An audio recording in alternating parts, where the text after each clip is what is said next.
Question number 9 क्या कह रहा है बेटा, हाफमान ब्रोमेमाइड अपक्रिया द्वारा मेथिल एमीन बनाने का रासायनिक समीकरण लिखिए। अब आपको बेटा हाफमान ब्रोमेमाइड अपक्रिया द्वारा एथिल एमीन बनाने का समीकरण लिखना है और आपको साथ में देखना है एथिल एमीन की अपक्रिया नाइट्रस अम्ल तथा मेथिल मैग्नीशियम आयोडाइड के साथ जो अपक्रियाएं होंगी उनके रासायनिक समीकरण को लिखना है। ये भी क्वेश्चन बेटा 2020 में आपसे पूछा जा चुका है, मोस्ट इंपॉर्टेंट क्वेश्चन है।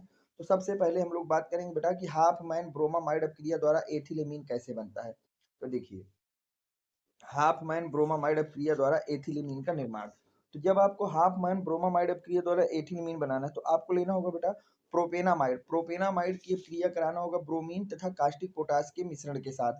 और जब इस मिश्रण के साथ रिएक्शन कराते हैं बेटा तो यहाँ से सीओ निकल जाता है। क्या निकल जाता है? सीओ। तो बन जाएगा एथिलेमीन, साथ में 2 मोल आपके पोटेशियम ब्रोमाइड, साथ में पोटेशियम कार्बोनेट और जल। ये आपकी रिएक्शन हो जाएगी। तो इसको आपको लर्न कर लेना है बेटा, मोस्ट इंपॉर्टेंट रिएक्शन है, इसको अच्छी तरह से लर्न कर लेना।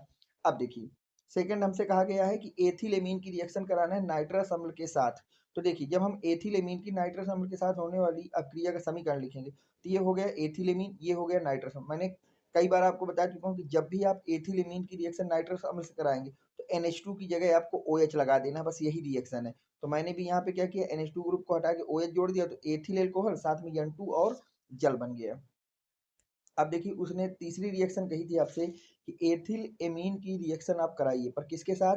मेथिल मैग्नीशियम आयोडाइड के साथ। किसके साथ कराइए बेटा? मेथिल मैग्नीशियम आयोडाइड के साथ। तो देखिए ये हो गया एथिल एमीन, इसको बोलते हैं बेटा मेथिल मैग्नीशियम आयोडाइड। जब आप रिएक्शन कराते हैं तो यहाँ से क्या होता है बेटा, एमीन से अपना एक एच रिमूव होता है बेटा। कौन रिमूव होता है? एच। और ये एच क्या करता है बेटा, इस CH3 से ऐड हो जाता है और जैसे ही ऐड होगा तो यहाँ से बना देगा बेटा CH4। क्या बन जाएगा बेटा? CH4, मेथेन एल्केन बनता है। अब यहाँ पर जैसे ही एच निकलेगा तो बचेगा क्या बेटा? NH। क्या बचेगा बेटा? NH।